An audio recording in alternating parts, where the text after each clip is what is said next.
Hello students, हम complex analysis में conformal transformation discuss कर रहे हैं और हमें अब आगे सर्किल की इक्वेशन की ज़रूरत पड़ने वाली है। तो हम आज इक्वेशन ऑफ सर्किल को अगेन डिस्कस करते हैं।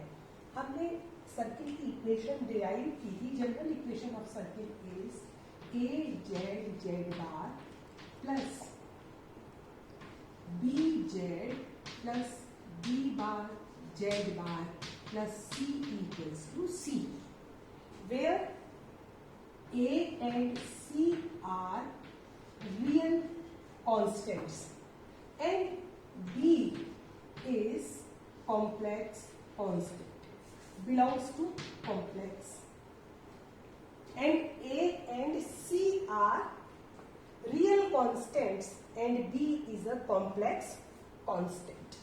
Now, as a and c are real number and b is complex constant, let b is b1 b a b c लिख रहे हैं, तो let b is a1 plus iota a2। हम ये लिख लेते हैं इसको, और z is x plus iota y and z bar is x minus iota y, ये हम जानते हैं। इन वैल्यूज को हम यहाँ सब्स्टिट्यूट करें तब हमारे पास आ जाएगा a x plus iota y x minus iota y plus a1 plus iota a2 x plus iota y a1 minus a2 x minus iota y plus c equals to c।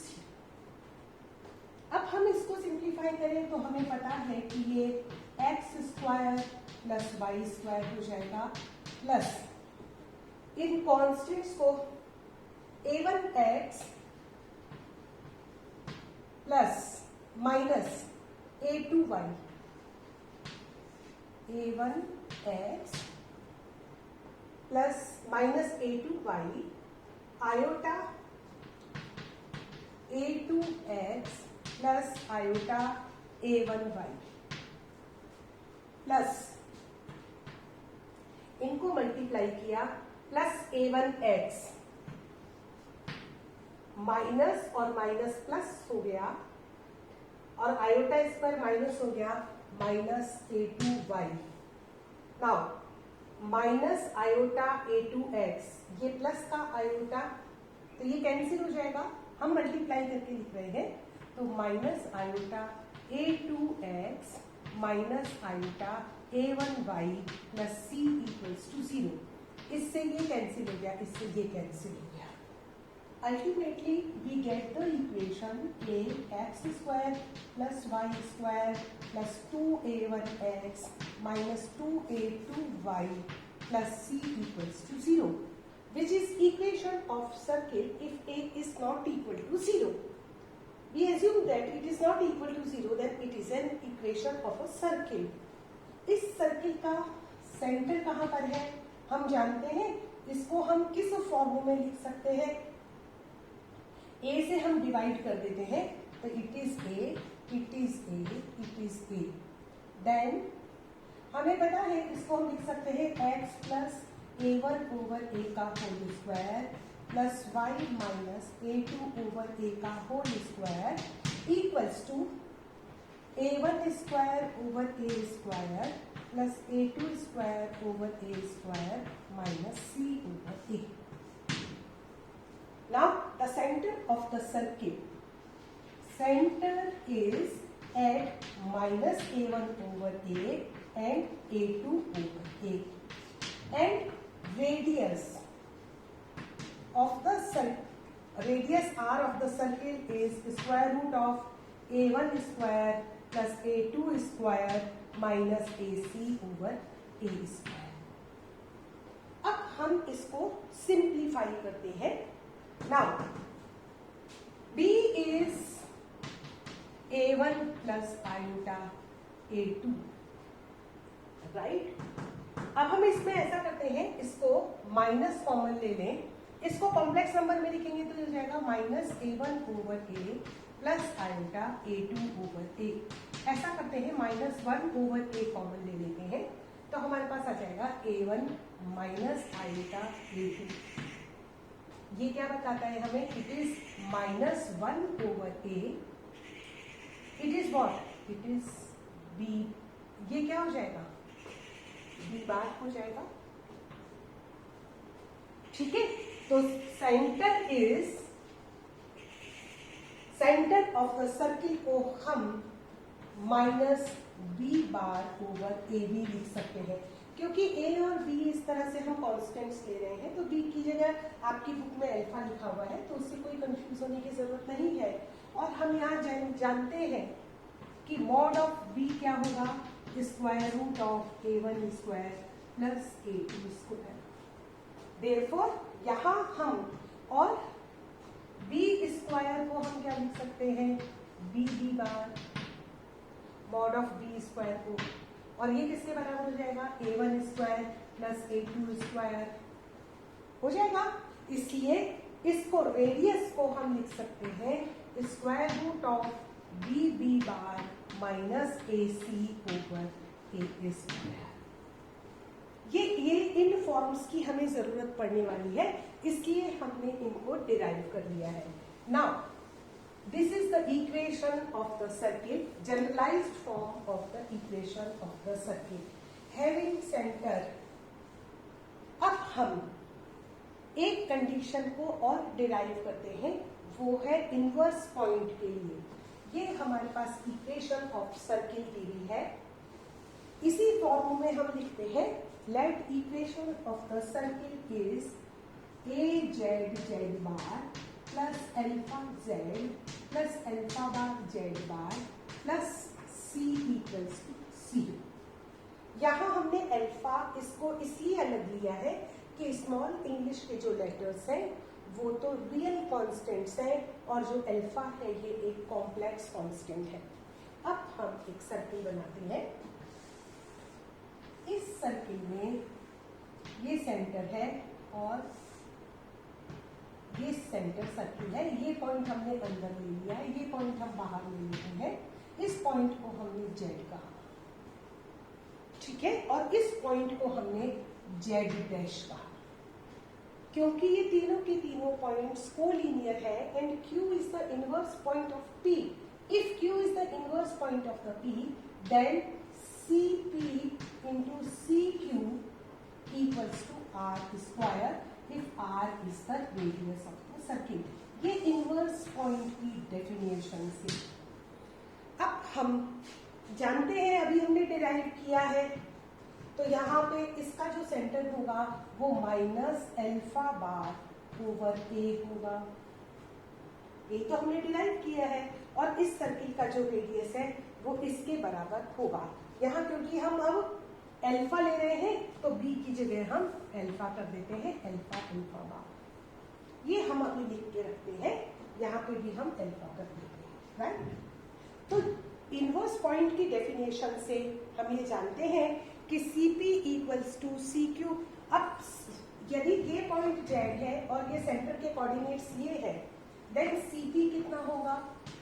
Cp is mod of Cp, this distance equals to Z minus of minus alpha bar over A, minus of minus alpha bar over A, which is equals to Z plus alpha bar over A, and CQ is what?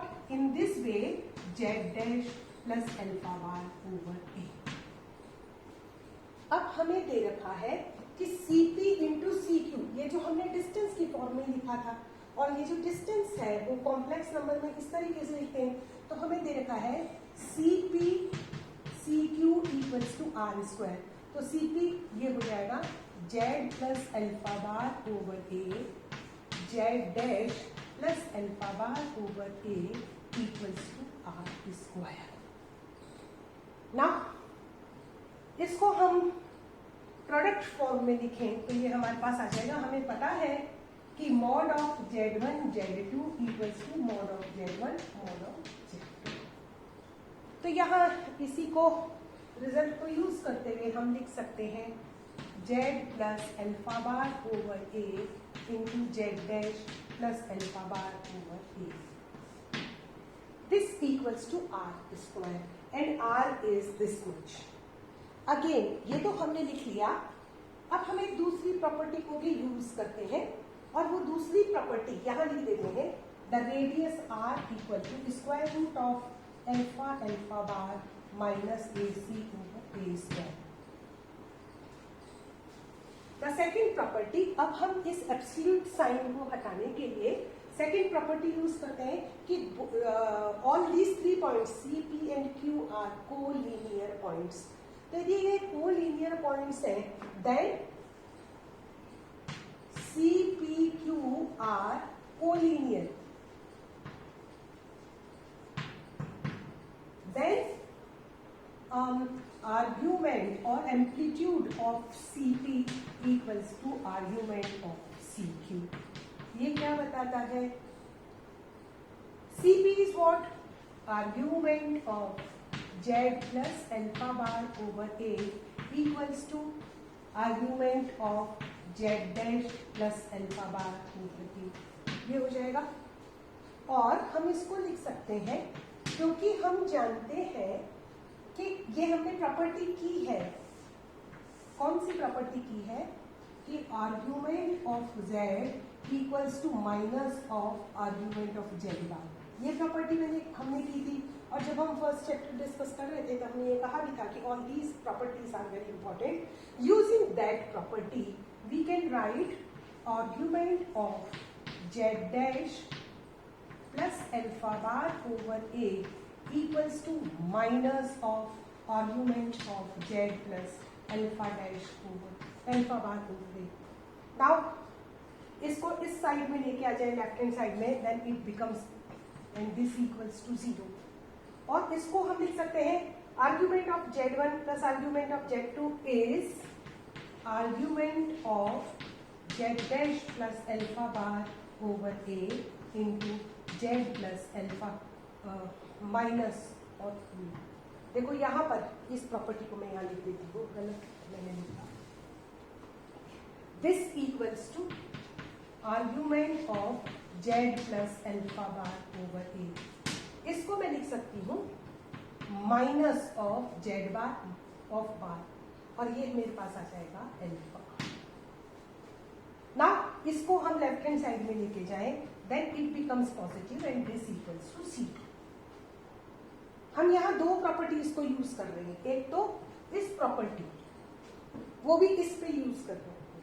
ठीक है, ये दो step मैंने यहाँ मर्ज कर दिए हैं। तो यहाँ इसको हम लिख सकते हैं argument of Z dash plus alpha bar over A और Z bar plus alpha over A equals to 0। और ये 0 होने का मतलब क्या है? Theta is tan inverse y by x and theta 0 कब होगा? जबकि y 0 हो जाएगा। और इस कॉम्प्लेक्स नंबर में y 0 होने का मतलब क्या है? कि ये नंबर क्या रह गया? प्योरली रियल नंबर हो गया। तो ये हमें बताता है कि Z dash plus alpha bar over A and Z bar plus alpha over A is purely real number. और यदि ये प्योरली रियल नंबर है तो मॉड ऑफ 5 इक्वल्स टू 5। इस रिजल्ट को यूज करते हुए, क्योंकि ये प्योरली रियल नंबर है, ये हमने लिया CPQ की कोलिनियरिटी की कंडीशन से। अब हम वापस से इस स्टेप पे आते हैं।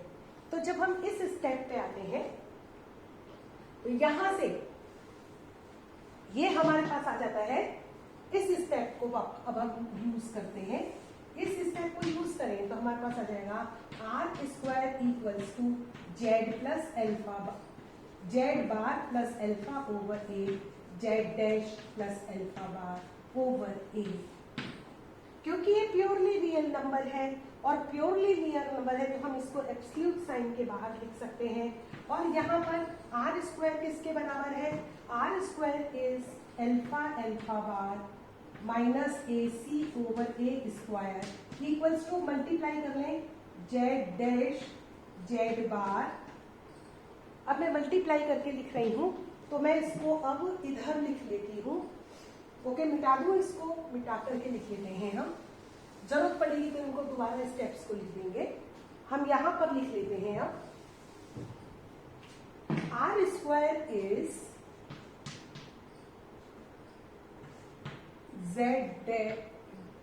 Z dash plus alpha bar over A and Z bar plus alpha over A. Now multiplying, R square is alpha alpha bar minus A C over A square and multiplying these equations we get z dash z bar plus alpha bar z bar plus alpha z dash plus alpha alpha bar over a square, here a here a, equals to alpha alpha bar over a square minus c over a. Now simplify, ये term cancel हो गई, ए common ले लें तो हमारे पास आ जाएगा A Z dash Z bar plus alpha Z dash plus alpha bar Z bar equals this, इस सी को भी हम इधर ले आते हैं, plus C equals to 0। We want this condition। हम यहाँ देखते हैं, ये हमें सर्किल की इक्वेशन दी गई थी और इस सर्किल के रेस्पेक्ट में यदि जेड डैश इनवर्स पॉइंट होता है जेड का, तो हमें इस इक्वेशन में कुछ नहीं करना होता, केवल हम जेड को जेड डैश से रिप्लेस कर दें तो हमारे पास कंडीशन आ जाती है, कंडीशन आ जाती है कि एल्फा जेड डैश जेड का इनवर्स पॉइंट है तो ये इक्वल्स टू 0 होना चाहिए। This is the required condition to be Z dash और इनवर्स पॉइंट ऑफ जेड। तो ये सारा डेरिवेशन हमने किस तरीके से किया, 2 पॉइंट्स को ध्यान में रख कर के हमने ये डेरिवेशन किया है। फर्स्टली हमने ये प्रॉपर्टी यूज की इनवर्स पॉइंट की कि Cp डॉट CQ बराबर आर स्क्वायर होता है और Cp हो जाएगा Z plus alpha bar over A and CQ is Z dash plus alpha bar over A equals to R square. ठीक है, एक प्रॉपर्टी हमने ये ली और दूसरी प्रॉपर्टी हमने यूज की कि CPQR कोलिनियर पॉइंट्स, और कोलिनियरिटी की कंडीशन से आता है कि इन दोनों का प्रोडक्ट प्योरली रियल होता है। तो यदि ये प्योरली रियल होता है तो इस वाली कंडीशन में से एब्सोल्यूट साइन हट जाता है। हम अपनी मर्जी से एब्सोल्यूट साइन नहीं हटा सकते, तो जब ये प्योरली रियल आता है तो एब्सोल्यूट साइन हट जाता है और हमारे पास कंडीशन आ जाती है। तो आगे जब हम बाइलिनियर ट्रांसफॉर्मेशन यूज करेंगे तो ये कॉन्सेप्ट्स हमारे बहुत काम आएंगे कि जो इनवर्स पॉइंट है उसकी कंडीशन, जो बाइलिनियर ट्रांसफॉर्मेशन की फर्स्ट प्रॉपर्टी है, उसी में हम लोग इनको यूज करेंगे और सेंटर के कोऑर्डिनेट्स क्या होंगे और रेडियस क्या होगा। तो ये these 3 expressions are very important. आप दोबारा से भी राइट करके देख लीजिएगा। Thank you.